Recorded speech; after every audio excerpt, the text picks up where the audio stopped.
Bapak Ibu sudah dikasih dalam Tuhan Yesus Kristus, mengingat waktu karena kami akan berpindah, kita akan sama-sama fokus pada pembacaan firman Tuhan dalam Matius 20 ayat 20 sampai 28 dalam pembacaan yang cepat. Kita fokus pada pembacaan kita dan saya akan baca bagi kita semua. Matius 20 ayat 20 sampai 28. Lembaga Alkitab memberi judul permintaan Ibu Yakobus dan Yohanes, bukan memerintah melainkan melayani.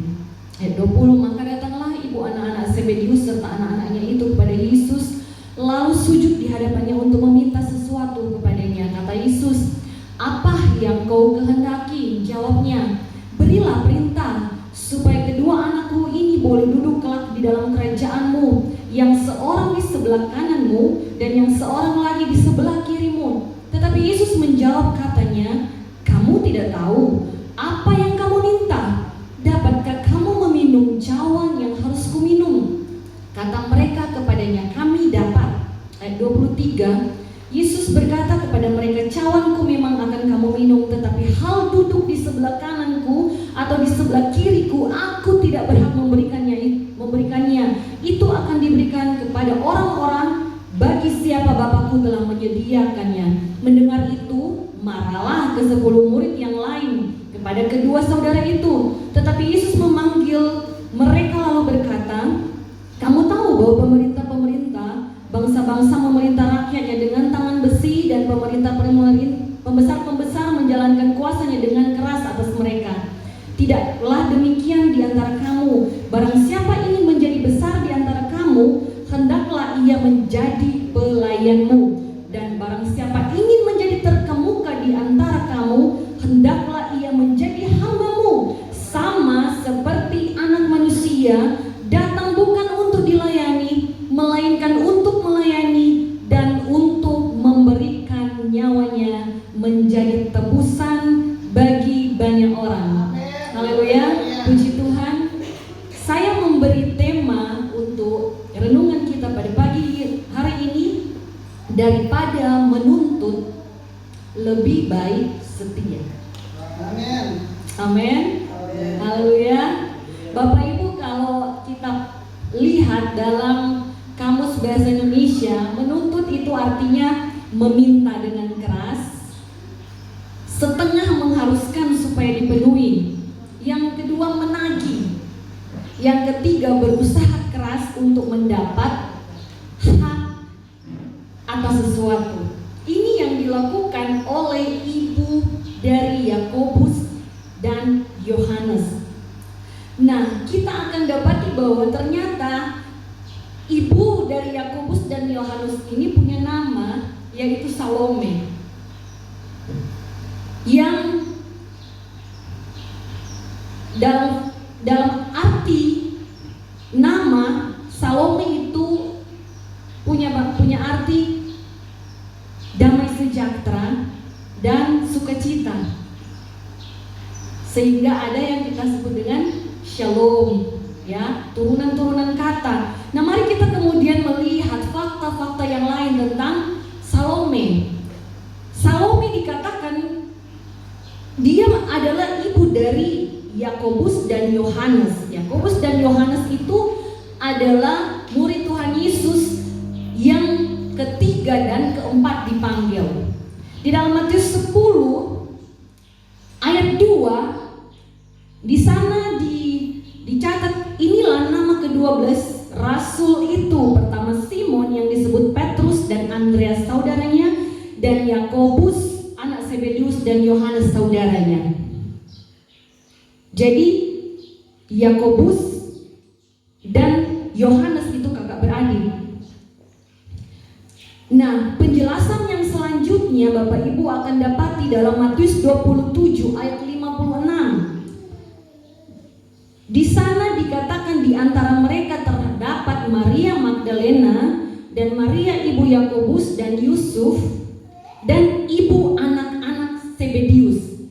Jadi ibu dari Yakobus dan Yohanes. Tadi kita sudah lihat kan, Yakobus itu papa dari Yakobus dan Yohanes. Dan kita paralelkan dalam Markus 10 ayat 14 juga beberapa perempuan yang melihat dari jauh, di antaranya Maria Magdalena, Maria ibu Yakobus muda dan Yoses, serta Salome. Jadi nama dari ibu anak-anak Zebedeus itu Salome, yang kita akan pelajari pada kesempatan ini. Dan yang ketiga, fakta tentang Salome, dia adalah saudara dari Maria. Saudara dari Maria itu tercatat dalam Yohanes 19 ayat 25, di dekat salib Yesus berdiri ibunya dan saudara ibunya.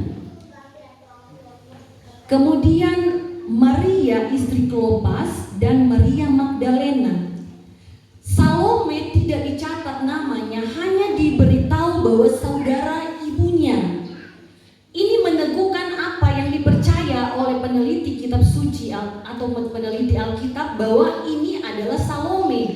Salome adalah saudara dari Maria, saudara kandung.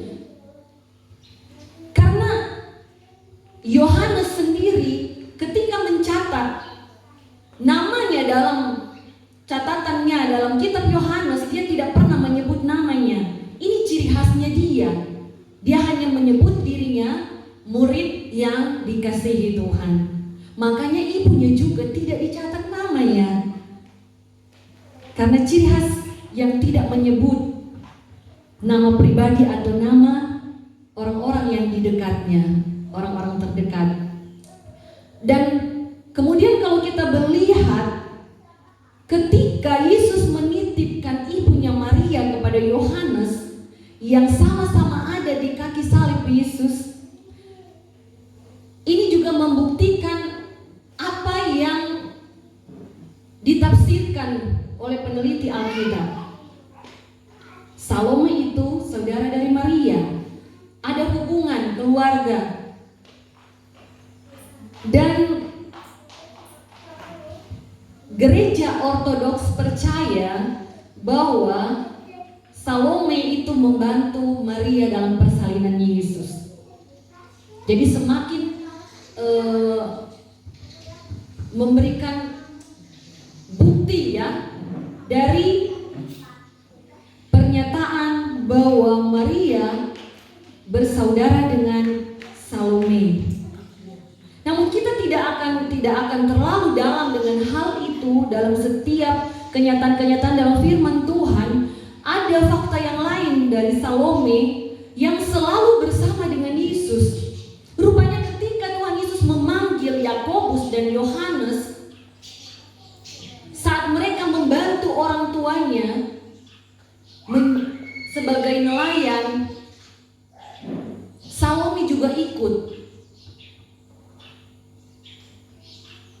Akan kita dapati dalam Lukas 8 ayat 2 sampai ke 3, kemudian Markus 15 ayat 40 sampai ke 41, di situ dikatakan bahwa ada perempuan-perempuan yang bersama dalam Yesus untuk misi kerajaan sorga, yang memberikan dukungan secara materi. Salah satunya adalah Salome. Dan ketika kita akan melihat di dalam Markus 15 ayat 40, Salome seperti saya sudah katakan tadi ada di bawah kaki salib Yesus saat Yesus disalib. Dan kenyataan yang lain dalam Markus 16 ayat 1, Salome juga ikut. Sesudah Yesus disalib, yaitu sampai di kubur Yesus. Markus 16 ayat 1, setelah lewat hari Sabat, Maria Magdalena dan Maria ibu Yakobus, ini Maria yang lain, serta Salome memberi rempah-rempah untuk pergi ke kubur dan meminyaki Yesus. Sebuah pengiringan yang sepertinya sempurna kalau kita lihat. Ada saat Yesus dalam misi pelayanannya, dalam menyembuhkan orang sakit, dalam memberitakan tentang kerajaan sorga, mereka mendukung salah satunya Salome dalam hal keuangan untuk mencukupi kebutuhan dari Yesus dan murid-murid yang lain. Dan ternyata Salome juga tetap setia sampai Yesus disalib, bahkan sampai Yesus mati dan dikuburkan. Tetapi kita akan mendapati sebuah kenyataan bahwa Salome itu punya sisi yang juga ternyata bisa dikategorikan tidak baik dalam pembacaan yang kita sudah baca sama-sama tadi, di mana sikap menuntut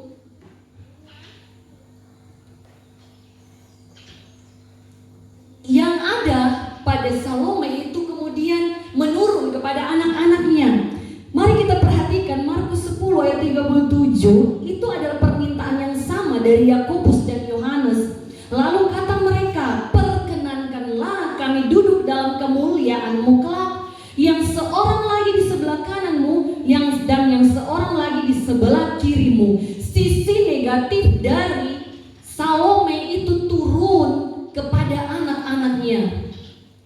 Markus mengambil sisi dari kisah ini dari sisi anak-anak, dan sementara Matius mengambil dari sisi ibunya, yang kenyataannya sama-sama mereka datang kepada Yesus untuk meminta hal ini. Jadi kalau kita berbicara tentang sesuatu, tentu kita akan terfokus pada sesuatu yang kita lebih konsen atau lebih tertarik. Jadi tidak ada yang salah dalam penulisan firman Tuhan. Bapak Ibu Saudara kekasih dalam Tuhan Yesus Kristus, jauh sebelumnya ketika orang Samaria tidak mau menerima Yesus lewat ketika perjalanannya menuju ke Yerusalem,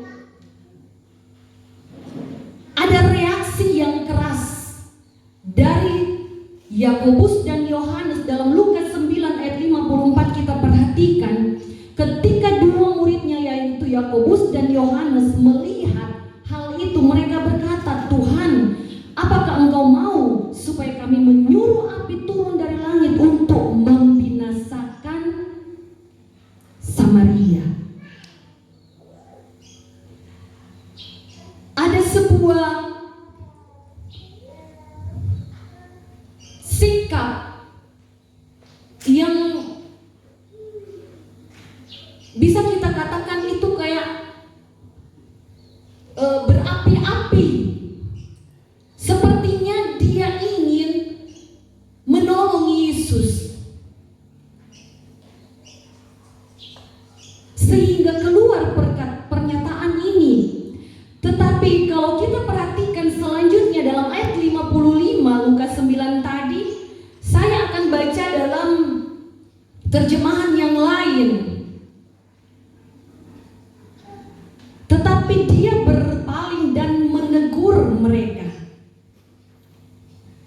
Kamu tidak sadar roh apa yang ada padamu?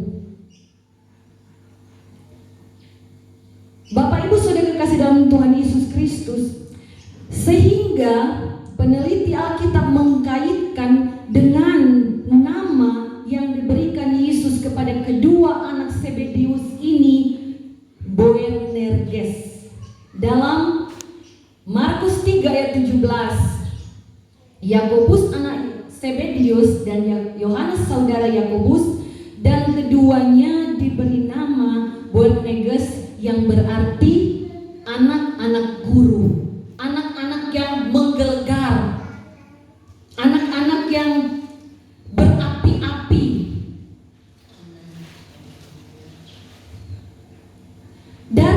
Dari apa yang sudah saya ceritakan tentang hubungan ibu dan anak, membuktikan bahwa sikap orang tua itu, perhatikan, sikap orang tua itu menurun kepada anaknya. Kecenderungan ini tidak bisa kita abaikan, karena kebersamaan orang tua dengan anak itu banyak. Amin. Nah, yang kedua, ada pengaruh orang tua terhadap karakter dari anak. Tadi bicara sikap, ini kemudian menjadi sesuatu yang terbentuk sejak kecil. Untuk itu saya dan saudara diajak oleh firman Tuhan memberikan teladan yang baik untuk mengenal Tuhan dengan baik. Teladan yang baik sebagai teladan yang pertama menjadi pegangan bagi anak cucu kita. Dalam 2 Timotius 3 ayat 15 menjadi ayat favorit. Di sana dikatakan, ingatlah sejak bawah dari kecil engkau sudah mengenal kitab suci yang dapat memberi hikmat kepadamu dan menuntun engkau kepada keselamatan oleh iman kepada Yesus Kristus. Sejak kecil menuntut seperti Salome yang identik dengan ingin diakui, sepertinya berjasa dan sudah banyak berkorban untuk menonjolkan diri, untuk terlihat lebih baik daripada yang lain, atau terlihat lebih rohani daripada yang lain. Itu yang sebenarnya harusnya tidak menjadi teladan saya sebagai orang tua, saya dan saudara, sebagai teladan yang pertama bagi anak-anak kita. Nah, Bapak Ibu saudara kekasih dalam Tuhan Yesus Kristus, Yesus mengecam ahli-ahli Taurat dan orang-orang Farisi di dalam Matius 23 ayat 5. Semua pekerjaan yang mereka lakukan hanya untuk dimaksudkan supaya dilihat orang. Dan kalau kita baca selanjutnya, bila itu menjadi motivasi saya dan saudara untuk supaya dilihat orang, untuk supaya kita seolah-olah lebih baik daripada orang lain, sehingga kita pantas untuk menuntut hak kita, kata firman Tuhan, celakalah, karena itu sama seperti orang munafik. Saudaraku dalam kasih Tuhan Yesus Kristus, Salome merasa bahwa dirinya itu sangat berpengaruh dalam pelayanan Yesus. Merasa dirinya penting karena dia terlibat, seperti yang kita sudah baca tadi, dalam persalinan Yesus, kedekatan saudara. Jadi dia menuntut sesuatu untuk anak-anaknya. Tetapi sekali lagi saya ingatkan, semua pekerjaan yang mereka lakukan hanya dimaksud untuk dilihat orang, untuk diakui orang, untuk mendapat pengakuan dari orang lain atau penghargaan dari orang lain. Itu adalah hal yang munafik dan celakalah bagi mereka. Perhatikan Bapak Ibu, semua itu bicara tentang apa saja. Pekerjaan-pekerjaan yang munafik itu apa saja, kita akan lihat Matius 6 ayat 1.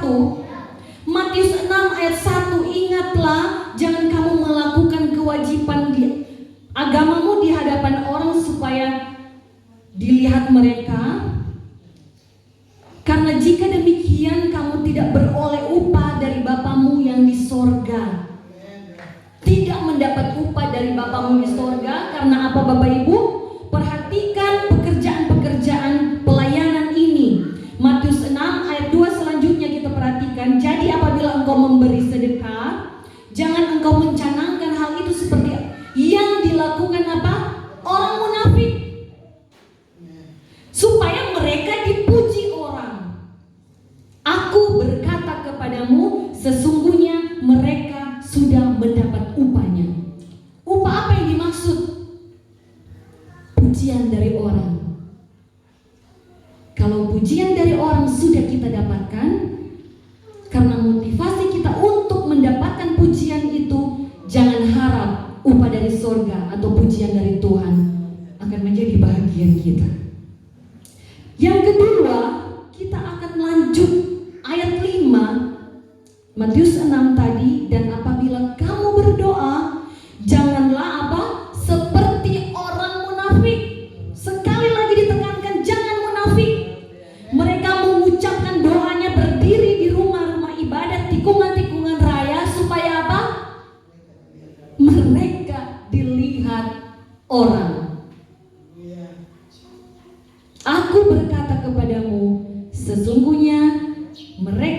sudah mendapat upahnya.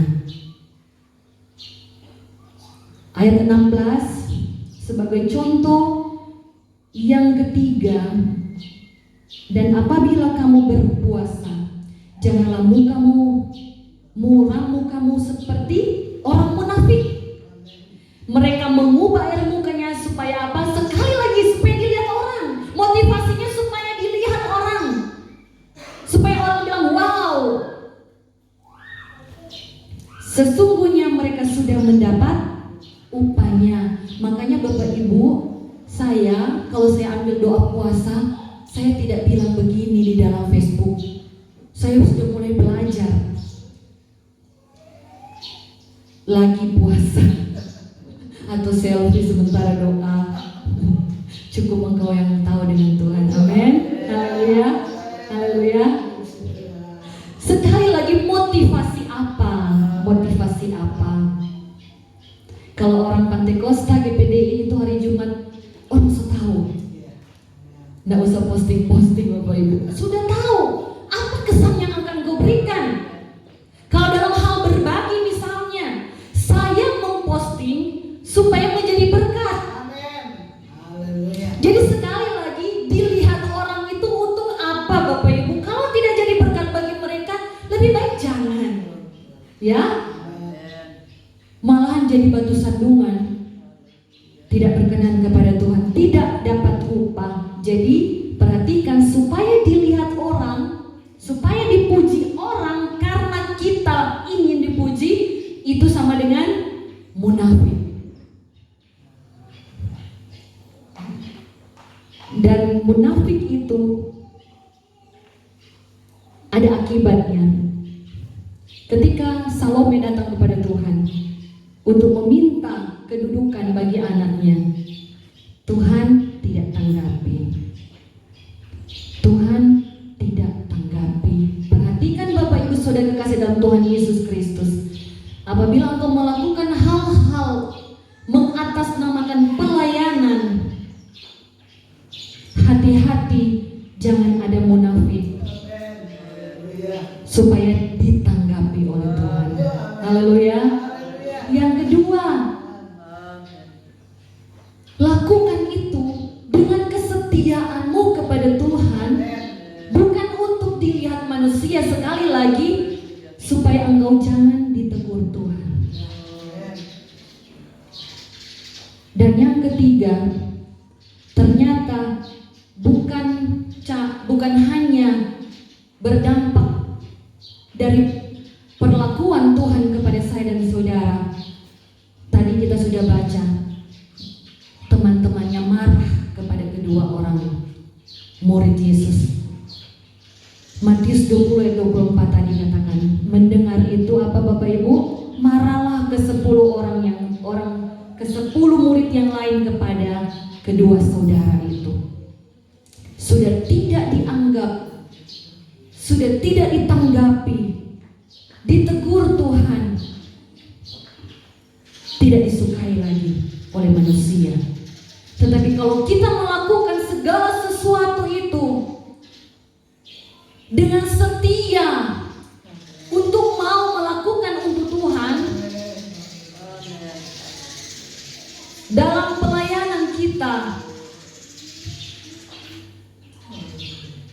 Tuhan akan tanggapi, Tuhan akan hargai, dan orang juga akan suka dengan kita. Ada ayat Alkitab katakan, akan dimuliakan Tuhan, dimuliakan juga oleh manusia. Haleluya, puji Tuhan, haleluya. Bapak Ibu di dalam kasih Tuhan Yesus Kristus, tetapi puji Tuhan, baik Salome maupun Yohanes dan Yakobus berubah dari menuntut menjadi setia. Kita dapati Bapak Ibu, ketika Yesus melihat ibunya Maria dalam Yohanes 26 ayat 27, dan murid yang dikasihinya yaitu Yohanes di sampingnya, ada di dekat salib Yesus, ibunya dan Yohanes itu bersampingan, Berkatalah ia kepada ibunya, "Ibu, inilah anakmu." Kemudian katanya kepada muridnya, kepada Yohanes, "Inilah ibumu." Dan sejak saat itu murid itu menerima dia di dalam rumahnya. Apa yang kita dapati di sini? Bahwa ketika ada perubahan dalam cara kita melayani Tuhan, mengiring Tuhan, mengikut Tuhan, karena kita murid Tuhan, Yohanes berubah dari menuntut menjadi setia. Dia dipercayakan kepercayaan yang spesial. Amin. Haleluya. Mau jaga ibunya Yesus itu hal yang luar biasa, Bapak Ibu. Amin. Tidak sembarang orang mendapat kepercayaan itu. Menjaga sesuatu yang sangat dikasihi oleh Tuhan, itu adalah kepercayaan yang spesial bagi engkau dan saya. Pelayanan-pelayanan yang Tuhan percayakan kepadamu karena Dia merasa engkau spesial. Ada hubungan baik. Seperti kata suami saya tadi, menjaga hubungan kita dengan Tuhan. Dan ternyata Salome juga berubah, Bapak Ibu. Dia tetap setia bahkan sampai dikubur Yesus. Dia mencari Yesus untuk apa? Untuk melayani Yesus, untuk merempah-rempahi mayat Yesus.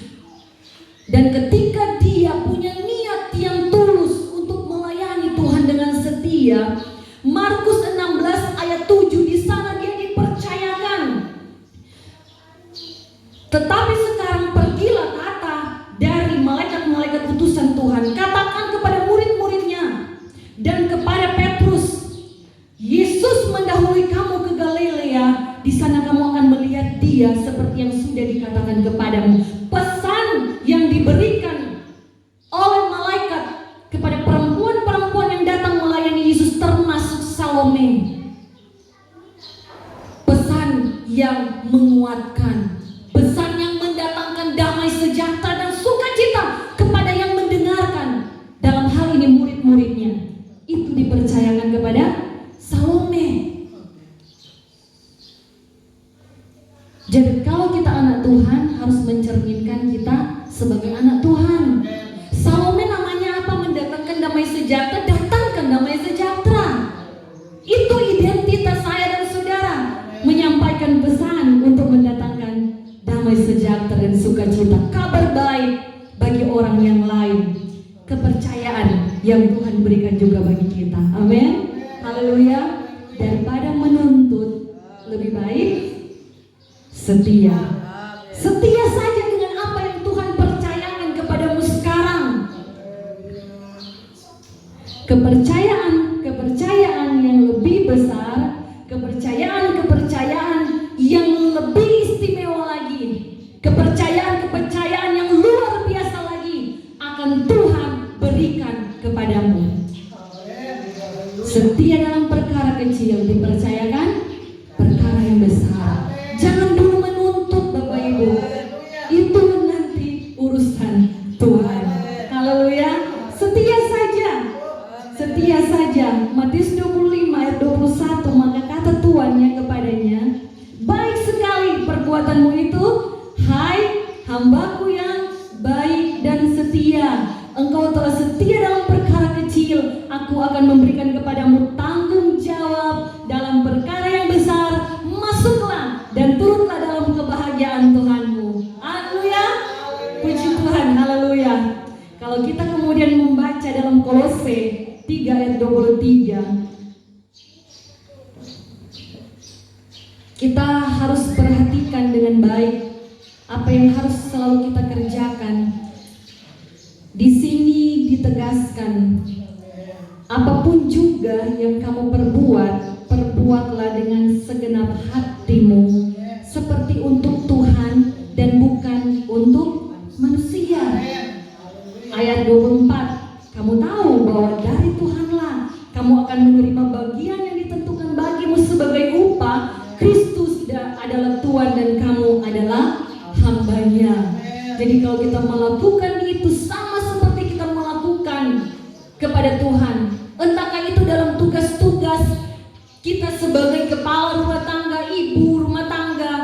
sebagai anak, sebagai orang tua, sebagai masyarakat, sebagai pegawai, kerjakanlah itu untuk mendapat pujian dari Tuhan. Amin.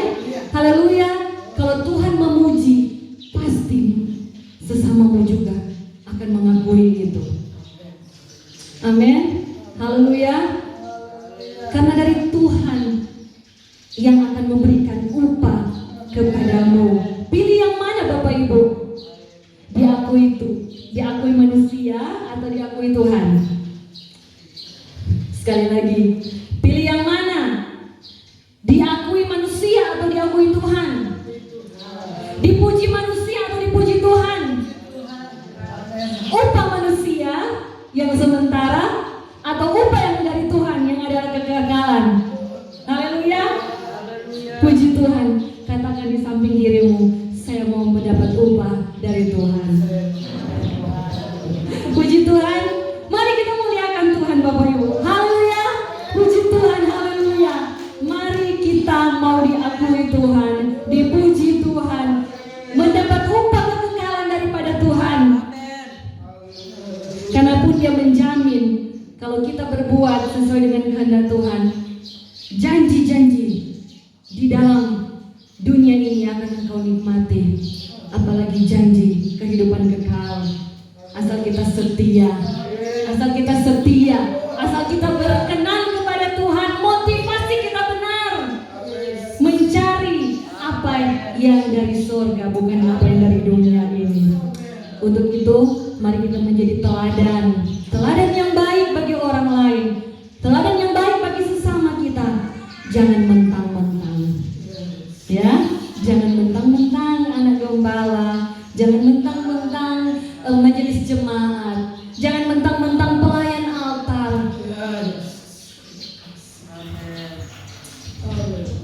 Sehingga engkau tidak menjadi teladan, malah menjadi batu sandungan. Daripada menuntut, lebih baik setia dalam pekerjaan yang Tuhan berikan. Haleluya. Kita muliakan Tuhan.